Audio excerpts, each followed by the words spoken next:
আমি আর কিছু না ভেবে আইসক্রিমটা খেতে লাগলাম। তারপর দুই ভাই বোন মিলে কিছুক্ষণ গল্প করলাম। এর ভেতর আঙ্কেল বাসায় আসলো। আমি আঙ্কেলকে জিজ্ঞাসা করলাম, রাতে আপনি বাহিরে গেছেন কেন? আপনি না বিশ্রাম নিবেন? তাহলে রাতে বাসার ভেতর থেকে কেন বের হয়েছে? এমন করলে আমি আর হোটেলে যাব না। আপনি আপনার হোটেল চালাবেন। আঙ্কেল বলতে লাগলো, বাবা এসব কি বলো? আর বাবা, বাসার ভেতর কি সারা দিন ভালো লাগে বলো? তাছাড়া রাত করে বাসায় এসে অভ্যাস হয়ে গেছে না, তাই একটু বাহিরে গেছিলাম। আমি সেটা মানলাম। তবে রাতে আপনি বাসার বাহিরে যাবেন না। বিকাল করে যাবেন আর সন্ধ্যার আগেই ফিরে আসবেন। রাতে বাহিরে থাকা ভালো না। তাছাড়া আন্টি একা একা রাতে বাসায় থাকে। কখনো কোনো অঘটন ঘটলে তখন কি করবেন? তাই বলছি আজকের পর থেকে রাতে আর বাহিরে যাবেন না। এবার আন্টি আমার কাছে এসে বলতে লাগলো, বাবা একদম ঠিক কথা বলেছ। আমি কত করে বললাম এখন যেও না, সে শুনল না। আঙ্কেল আমাকে বলতে লাগলো, বাবা আমি আর রাতে বাহিরে যাবে না। তাও তুমি অমন কথা বলো না। তুমি যা বলবে তাই হবে। আমি ঠিক আছে। তা আন্টি, আপনাকেও বলে রাখি, যদি কখনো দেখেন আবার এমন করতেছে সেদিন আমায় বলবেন। আন্টি হেসে বলল, ঠিক আছে। তারপর আন্টি চলে গেল। আমি রুমে বসে আছি। আঙ্কেল আমার কাছে এসে বলতে লাগলো, বাবা তুমি আমার সবকিছু। তুমি কখনো আমাদের ছেড়ে যেও না। আমি আঙ্কেল, আপনাদের ছেড়ে আমিও কোথাও যাব না। তাছাড়া আপনারাই এখন আমাদের সব। যতদিন আছি আপনাদের সাথে থাকব। আমরা বাবা মাকে হারিয়ে আপনাদের মতো মানুষগুলোকে পেয়েছি। আঙ্কেল এবার বলতে লাগলো, তা বাবা এখন হোটেল কেমন চলতেছে? আমি ও আঙ্কেলকে বলতে লাগলাম, আলহামদুলিল্লাহ অনেক ভালো চলতেছে। আর আঙ্কেল, কাল থেকে আরো 3 জন কর্মচারী বাড়বে। কারণ যে 2 জন আছে তারা হোটেল চালাতে হিমশিম খেয়ে যায়।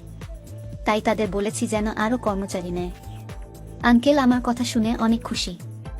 আর বলতে লাগলো, বাবা দেখবে একদিন তুমি অনেক বড় হবে। এদেশের একজন নামকরা বড় ব্যবসায়ী হবে। আমাদের দোয়া সব সময় তোমার উপর আছে।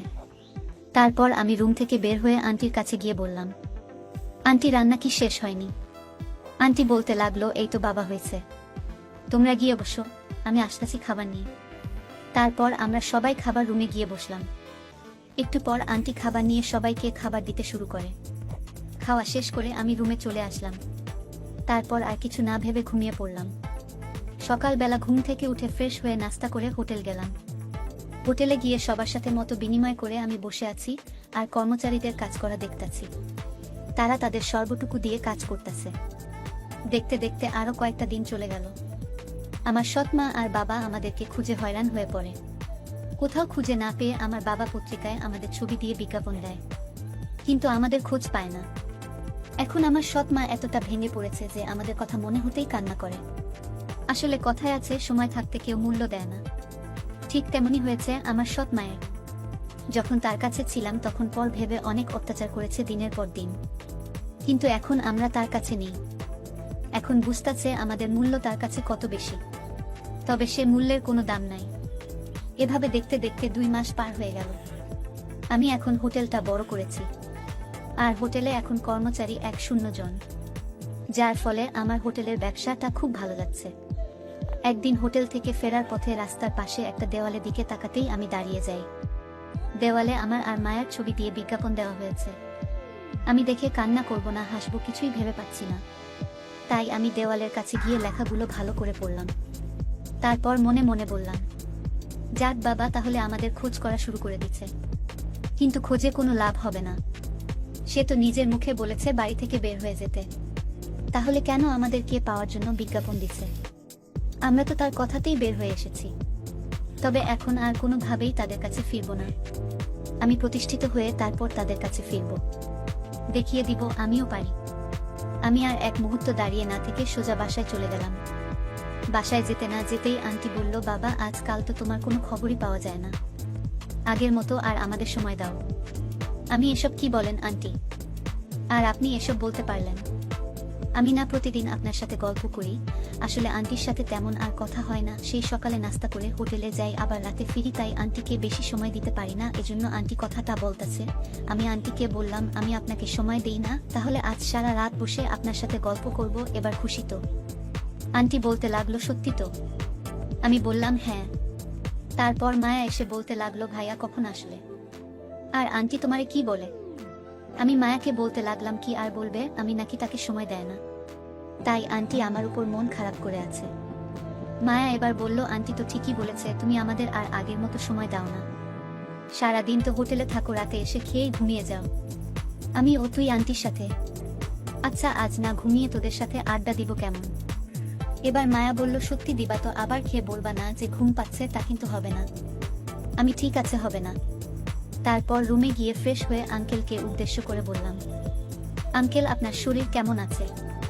আঙ্কেল বলল, খুব ভালো, তবে বাসার ভেতর থাকতে আর ভালো লাগতেছে না, কোথাও ঘুরতে গেলে ভালো লাগতো। আসলে আঙ্কেল ঠিক কথা বলেছে, আমি এখানে আসার পর কোথাও তেমন যাইনি। তাছাড়া এখন তো আরো সময় হয় না, সারাদিন হোটেল। আমি আঙ্কেলকে বললাম, আচ্ছা আঙ্কেল, কাল আমরা সবাই মিলে মিরপুর চিড়িয়াখানা যাব। আসলে এখানে আসার পর মায়াকে নিয়ে কোথাও বের হইনি।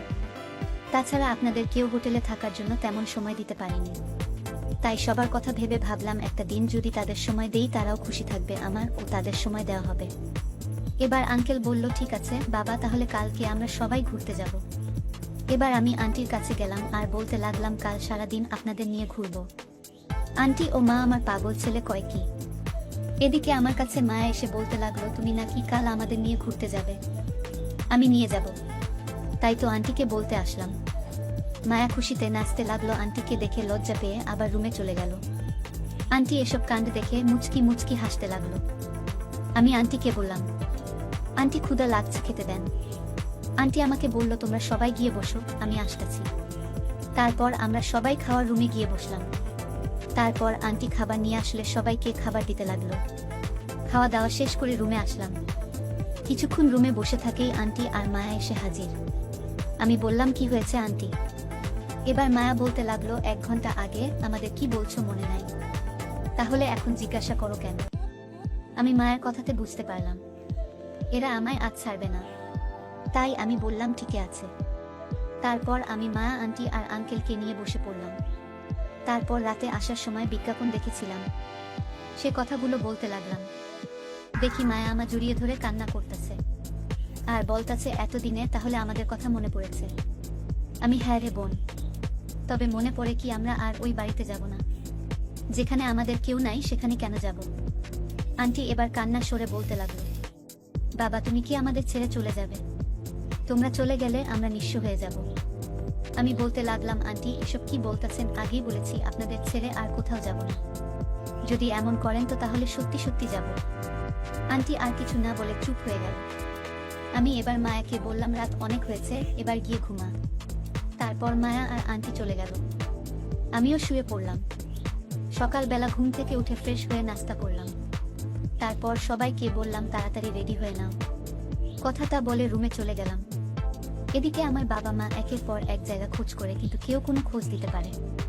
আস্তে আস্তে আমার বাবা ভেঙে পড়ে আর নিজেকে দোষারোপ করতে থাকে। তার কারণেই আজ তার ছেলে মেয়ে বাড়ি থেকে চলে গেছে। কোথায় গেছে সেটাও সে জানে না। একদিকে আমরা সবাই রেডি হয়ে বেরিয়ে পড়লাম। তারপর একটা গাড়ি নিয়ে আমরা মিরপুর চিড়িয়াখানা দেখতে যাই। চিড়িয়াখানায় গিয়ে সবাই আমরা অনেক জীবজন্তু দেখলাম। আমি আন্টি, আঙ্কেল আর আমার ছোট বোনের মুখের দিকে তাকিয়ে দেখি তাদের মুখে একটা আনন্দের আভাস ফুটে উঠেছে। তারা হয়তো অনেক খুশি হয়েছেন। খুশি হবেন না কেন? তারা তো তেমন কোথাও যায় না। আঙ্কেল হোটেল নিয়ে ব্যস্ত থাকতো সারাদিন আর আন্টি বাড়ি। এদিকে আমার বোন মায়া, সে আরো অনেক খুশি। আসলে মা মারা যাওয়ার পর থেকে তাকে কোথাও ঘুরতে নিয়ে যেতে পারিনি। আর যাবই বা কেমনে? সৎ মায়ের অত্যাচারে বাড়ি থেকেই তেমন বের হতে পারতাম না। সব সময় আমাদের উপর নানান অত্যাচার করতো, কথায় কথায় মার ধরতো। যাক সেই সব কথা। আমরা সবাই ঘোরাফেরা করে একটা বড় রেস্টুরেন্ট গেলাম।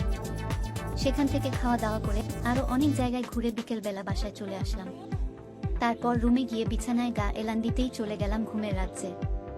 আসলে সারাদিন ঘোরাফেরা করে আর গাড়ি জার্নি করে শরীরটা বড় ক্লান্ত হয়েছে পড়েছে, যার জন্য ঘুমটা তাড়াতাড়ি চলে এসেছে। রাতের বেলা কারো ডাকে আমার ঘুম ভাঙে।